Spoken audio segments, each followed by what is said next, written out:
अच्छा बेटा, आज हम न्यूमेरिकल करते हैं। प्रॉब्लम नंबर 1 है। इसकी स्टेटमेंट है, compare magnitude of electrical and gravitational forces exerted on an object। वो कहता है कि आपने ग्रेविटेशनल और इलेक्ट्रिकल फोर्स का कंपैरिजन करना है। कब करना है? यहाँ वो आपको जनाब एक कंडीशन बताता है कि आपके पास जो मैसेज है वो क्या है। वो है आपके पास 10 ग्राम चार्ज है, 2 microcoulomb by an identical object. अब मैस भी दोनों के क्या है, आइडेंटिकल है, और चार्जेस भी दोनों के क्या है, आइडेंटिकल है। और उनके दरमियान जो डिस्टेंस है वो 10 सेंटीमीटर है।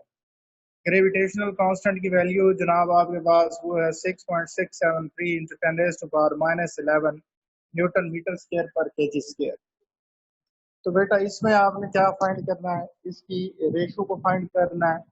तो सबसे पहले आप क्या करेंगे, सबसे पहले आप इलेक्ट्रिक फोर्स फाइंड कर लेंगे। इलेक्ट्रिक फोर्स का फार्मूला होता है F इज इक्वल टू के Q1 Q2 और R स्क्वायर। के की वैल्यू बेटा 9 इंटू 10⁻9 होती है।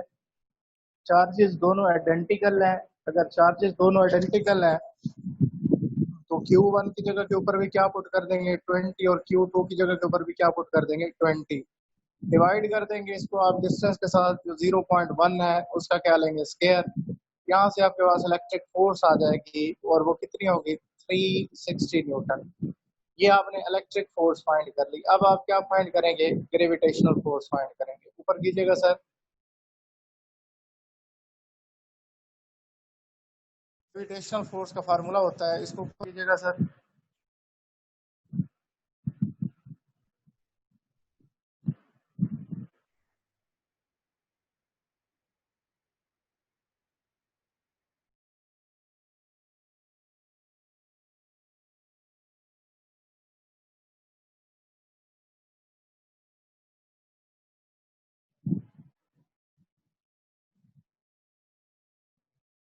अब बेटा आपने क्या फाइंड करना है, अब आपने ग्रेविटेशनल फोर्स फाइंड करनी है। ग्रेविटेशनल फोर्स क्या होती है, जी m1m2/r²। यहाँ आपके पास बेटा जी की वैल्यू ऊपर आपको क्वेश्चन के अंदर गिवन है, मैसेज क्या है, आइडेंटिकल है, आर आपको दिया हुआ है। यहाँ से आपके पास ग्रेविटेशनल फोर्स आ जाएगी। अब आपके पास इलेक्ट्रिक फोर्स भी आ गई है और ग्रेविटेशनल फोर्स भी आ गई है। अब आप इसकी क्या फाइंड कर लेंगे, रेशो फाइंड कर लेंगे। नेक्स्ट कीजिएगा सर।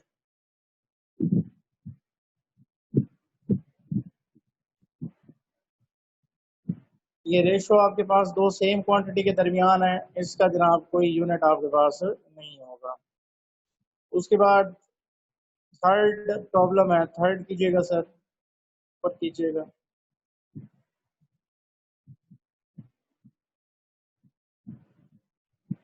ऊपर कीजिएगा, ऊपर कीजिएगा, थर्ड न्यूमेरिकल खोलें। ये थर्ड न्यूमेरिकल है। अब पॉइंट चार्ज क्यू, एक पॉइंट चार्ज है क्यू, -8 इंटू 10⁻⁻1 कूलम है।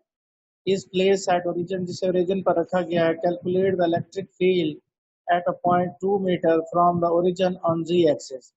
अब एक चार्ज है, कितना है वो, -8 इंटू 10⁻⁻8 कूलम है। उसको हमने जनाब ओरिजिन के ऊपर रखा हुआ है। हमने इलेक्ट्रिक फील्ड कैलकुलेट करनी है ओरिजिन से 2 सेंटीमीटर जी एक्सिस की तरफ। तो इलेक्ट्रिक फील्ड आपको पता है किसके बराबर होती है, E इज इक्वल टू के Q/R²। के की वैल्यू क्या होती है 9 इंटू 10⁻9। क्यू कितना है 8 इंटू 10⁻⁻8, -7 में आएगा इधर, डिवाइडेड बाय 2 कर देंगे, इसमें क्या आ जाएगा स्क्वायर।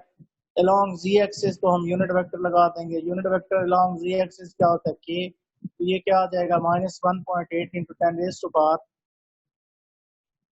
न्यूटन पर कूलम आ जाएगी। तो ये आपके पास आ जाएगी इलेक्ट्रिक फील्ड की इंटेंसिटी। इलेक्ट्रिक फील्ड आपने कैलकुलेट की है ओरिजिन से जी एक्सिस की तरफ 2 मीटर। नेक्स्ट कीजिएगा सर।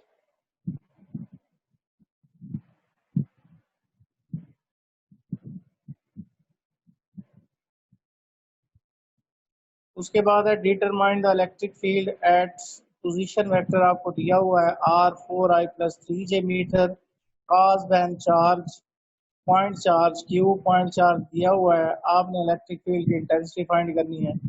इलेक्ट्रिक फील्ड इंटेंसिटी का फार्मूला क्या होता है? E is equal to 1/4πε0 Q over R unit vector. और जो यूनिट वेक्टर होता है ये किसके बराबर होता है? गिवन वेक्टर और वेक्टर मैग्नीट्यूड। तो हमें सबसे पहले क्या चाहिए? अब गिवन वेक्टर तो दिया हुआ है, एक तो हमें मैग्नीट्यूड चाहिए। मैग्नीट्यूड फाइंड करने का तरीकाकार क्या होता है? एक्स वाई का स्क्वायर लेके स्क्वायर रूट ले लेंगे। 5 square plus 3 square 25 square root 5 आ जाएगा। यूनिट वेक्टर किसके बराबर आ जाएगा? गिवन वेक्टर और वेक्टर मैग्नीट्यूड 4i+3j। अब यूनिट वेक्टर की वैल्यू आप क्या कर दें? पुट कर दें K Q over R square into R unit vector. इसको आप सॉल्व करेंगे, सिंप्लीफाई करेंगे तो ई की जो वैल्यू आएगी वो क्या आएगी? 1440 एक्स के लॉन्ग और 1080 जाउल ये वाई के लॉन्ग आपके पास आएगा। साथ में आपने इसका क्या लिखना है? यूनिट वेक्टर भी लिखने हैं और यूनिट भी लिखना है। नेक्स्ट सर,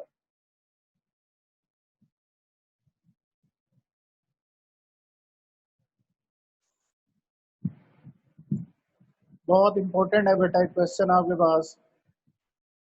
दो पॉइंट चार्जेस हैं Q1 और Q2 separated by distance. Find and justify the zero field location. आपने बताना है कि फील्ड किस साइड के ऊपर जीरो होगी। लेट मैं कहता हूँ कि डिस्टेंस r है x, जहाँ पर फील्ड जो होगी वो क्या होगी? जीरो होगी। अब यहाँ मेरे पास दो चार्जेस हैं, एक क्या है Q1 और दूसरा है Q2। Q2 अब जो फील्ड की जो हमारे पास डायरेक्शन होगी जीरो अगर हमने फाइंड करनी है तो वो टू वर्ड स्मॉलर साइड होती है, जो चार्ज छोटा होता है। अब देखिए एक मेरे पास है x और दूसरा टोटल डिस्टेंस दो चार्जेस के दरमियान Q और Q2 के दरमियान डिस्टेंस है वो है 3। और फिर जो मैंने इधर डिस्टेंस लिया है जहां मैंने कहा है कि फील्ड जीरो होगी वो x है, तो R2 जो होगा ये क्या होगा? x+3 आपके पास होगा। Since Q is negative charge, so the field produced by it will be attractive for a test charge Q naught placed at P, while Q2 is positive, so the field will be repulsive. Both the field are acting in opposite direction. The resultant field will be zero if both will have same magnitude. तो एक आपके पास positive charge है और एक negative charge है, इनका resultant आपके पास कब जीरो होगा? जब दोनों का मैग्नीट्यूड दोनों फील्ड का क्या होगा? जीरो होगा। तो हम दोनों का मैग्नीट्यूड आपस में बराबर कर लेते हैं। चार्ज Q1 का जो मैग्नीट्यूड होगा उसे हम E1 कह लेंगे और चार्ज 2 का जो मैग्नीट्यूड होगा उसे हम E2 कह देंगे। तो E1 magnitude is equal to E2 magnitude. ऊपर कीजिएगा sir. E1 magnitude is equal to E2। अब जो E1 है ये किसके बराबर होगा? K Q1 over R square. ये किसके बराबर होगा? K Q2 over R square. K से K क्या हो जाएगा? Cancel. 1 over X square is equal to 1 over 4 over x+3। इसका स्क्वायर क्रॉस मल्टीप्लीकेशन करते हैं, ये आपके पास क्या आ जाएगा? 4x स्क्वायर और इसको आप मल्टीप्लाई करेंगे, ये आपके पास हो जाएगा x+3 होल का स्क्वायर। इसका स्क्वायर खोलें, x square plus Y square plus 2xy या a square plus b square plus 2ab। तो ये आपके पास हो जाएगा। या यहीं पे अभी आप स्क्वायर रूट फाइंड कर सकते हैं। यहाँ जो मैंने लिखा है ना x+3 का square is equal to 4x square, दोनों साइडों का स्क्वायर रूट ले लें तो ये आपके पास x+3 is equal to 2x। यहीं इसको सिंप्लीफाई कर दें तो भी ठीक है। तो जो आपके पास बेटा x आपने फाइंड करना है, यहाँ से आपके पास x की दो वैल्यू आ जाएंगी। एक x होगा, इसको सिंप्लीफाई कर दें, ये सॉरी फैक्टराइज कर दें तो ये आपके पास आ जाएगा x square minus 2x minus 3 is equal to 0। यहाँ आप इसको फैक्टराइज करते हैं तो ये हो जाएगा X square minus 3x plus X minus 3 equal to 0। X common ले लेंगे, x माइनस 3 यहाँ से 1 कॉमन ले लेंगे, x माइनस 3 दोनों में x माइनस 3 फिर क्या आ जाएगा? Common x minus 3 into x plus 3 is equal to 0। Next कीजिएगा। अब इसका मतलब क्या है? इसका मतलब ये है कि आपके पास x+3 x माइनस 3 भी 0 होगा और x प्लस ऊपर करें सर।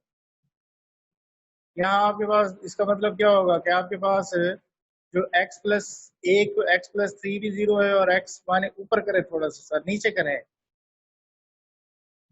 बस बस बस। इसका मतलब क्या है कि आपके पास जनाब यहाँ x जो है वो 3 मीटर आ जाएगा और x -1 मीटर आ जाएगा। Negative distance indicate that point P is lying to left of the point charge, जो कि हमारा पॉइंट नहीं है क्योंकि हमने फील्ड की जो डायरेक्शन है वो पॉजिटिव टू नेगेटिव की तरफ होती है। तो फिर हमारे पास जो दूसरा है वो क्या आएगा 3, तो करेक्ट आंसर जो होगा वो क्या होगा 3 होगा। ऊपर करें।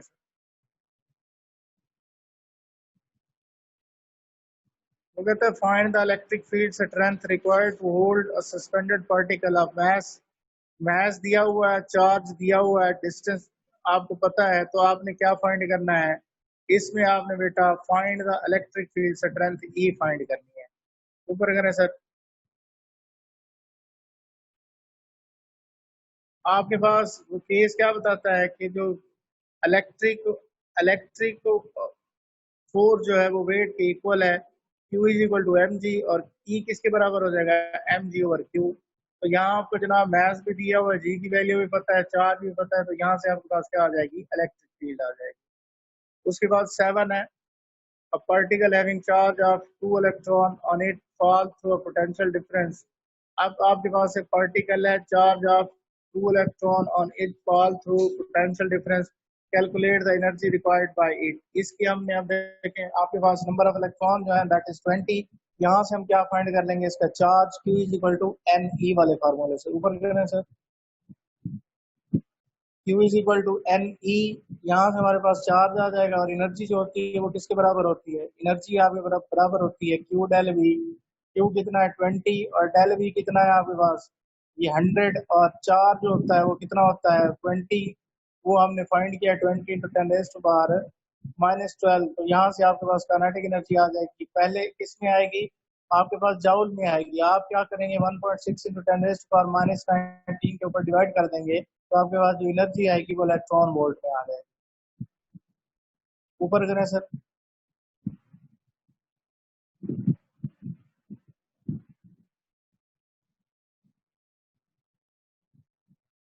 इन Millikan oil droplet experiment, oil droplet are introduced into space between the flat horizontal plate 5 millimeter apart। ये आपको दिया हुआ है, the plate voltage adjustable voltage है 780 वोल्ट का, so that the droplet is held stationary, the plate voltage is switched off, and the selected droplet is observed to fall a mere distance of, दोबारा distance दिया हुआ है आपको जनाब, आपको मास दिया हुआ है और उसकी डेंसिटी दी हुई है, और कहा गया है टू कैलकुलेट। ऊपर करें सर।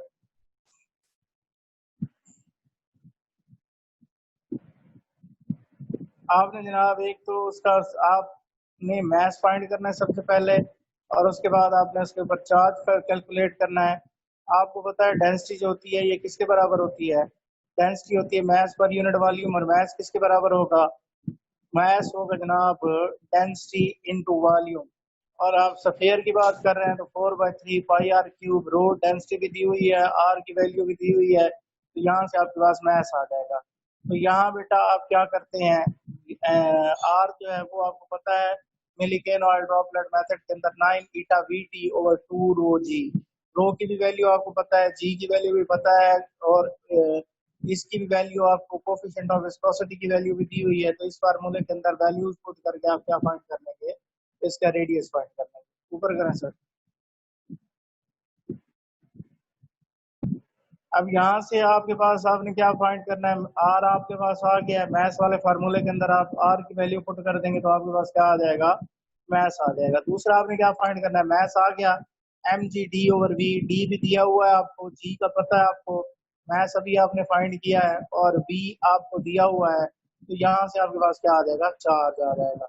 सबसे पहले आपने क्या फाइंड करना है? मैथ्स फाइंड करना है। मैथ्स के लिए आपको किस चीज की जरूरत पड़ेगी? रेडियस की जरूरत पड़ेगी। रेडियस आप मिलीकैन ऑयल ड्रॉपलेट का फाइनल फार्मूला जो था उससे क्या कर लेंगे? फाइंड आउट कर लेंगे। आगे चले सर।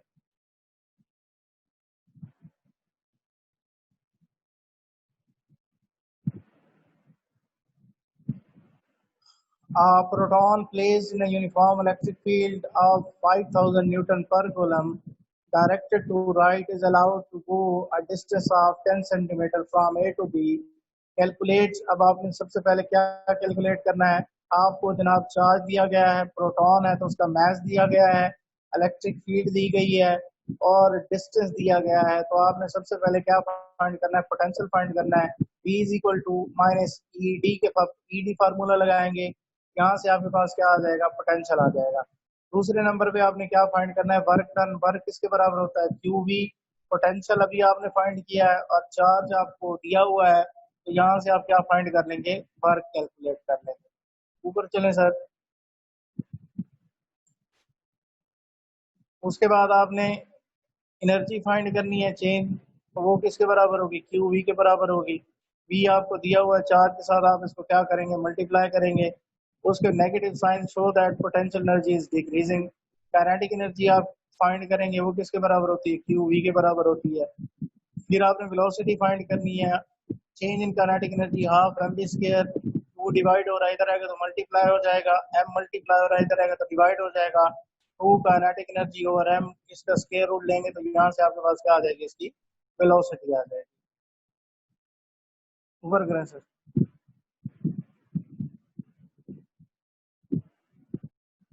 उसके बाद है using zero reference point at infinity. इस इंफिनिटी वाला केस आ गया है। रेफरेंस बना के आपने क्या फाइंड करना है? पोटेंशियल फाइंड करना है। पोटेंशियल का फार्मूला क्या होता है? के क्यू ओवर आर। तो यहाँ आपके पास दो, एक पॉजिटिव चार्ज की वजह से और एक नेगेटिव चार्ज की वजह से, दोनों का साइन क्या होगा? डिफर होगा, वैल्यू सेम होगी। पहले पॉजिटिव को फाइंड कर लें। के क्यू ओवर आर, ये आपके पास के की वैल्यू 9 इंटू 10⁻9 है। क्यू कितना है? 4 × 10⁻8 डिवाइड कर देंगे आप इसके साथ, आर के साथ, तो ये आपके पास वी आ जाएगा plus 300 volt. The positive sign indicate that charge is moving against the direction. अब against the direction of repulsive force. अब दूसरा जो है उसके लिए आप चार्ज क्या ले लेंगे? नेगेटिव, तो वो क्या आ जाएगा? -300 आ जाएगा। ऊपर करें सर।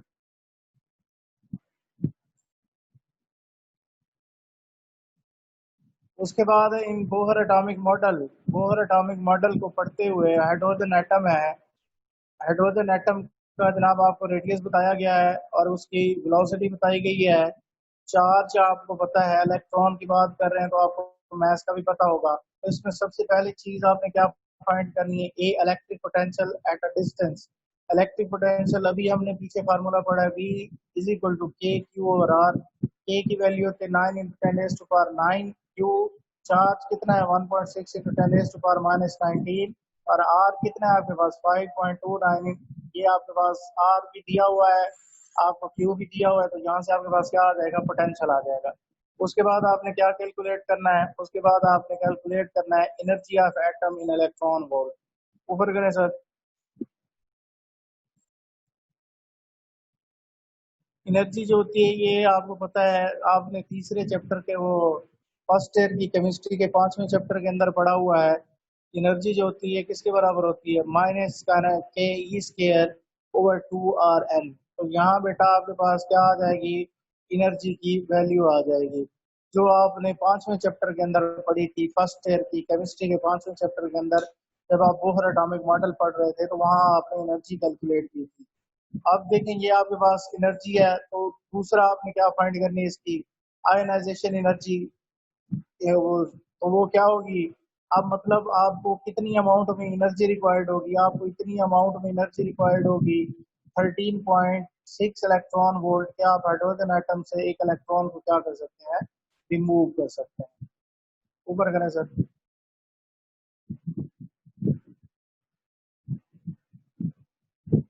जाउल के अंदर इसको इलेक्ट्रॉन वोल्ट में तब्दील कर लीजिएगा। उसके बाद 12 द इलेक्ट्रिक। अब इसके अंदर आपको जनाब एक कैपेसिटर है, उसकी कैपेसिटेंस दी गई और वोल्टेज दिया गया है और कहा गया है कि आप उसकी एनर्जी कैलकुलेट करें। तो एनर्जी का सिंपल फार्मूला क्या होता है? हाफ सी वी स्क्वायर होता है। तो यहाँ आपके पास हाफ कैपेसिटेंस 750 है और वी जो है वो कितना है आपके पास? ऊपर दिया हुआ है आपको वोल्टेज, यहाँ वैल्यूज पुट कर दें एंड गेट द आंसर। ये आपके पास कितना आ जाएगा? 40.83 जूल आ जाएगा। नेक्स्ट, आखिरी न्यूमेरिकल है, इसके अंदर आपने क्या कैलकुलेट करना है। इसके अंदर जनाब व्हाट इज द, अब आपने सबसे पहले बेटा आपके पास कैपेसिटर है जिसकी कैपेसिटेंस आपको बताई हुई है। In the charging process electron are remove from one plate to another, what the potential difference between the plate, how many electron have been transfer, n आपने फाइंड करना है।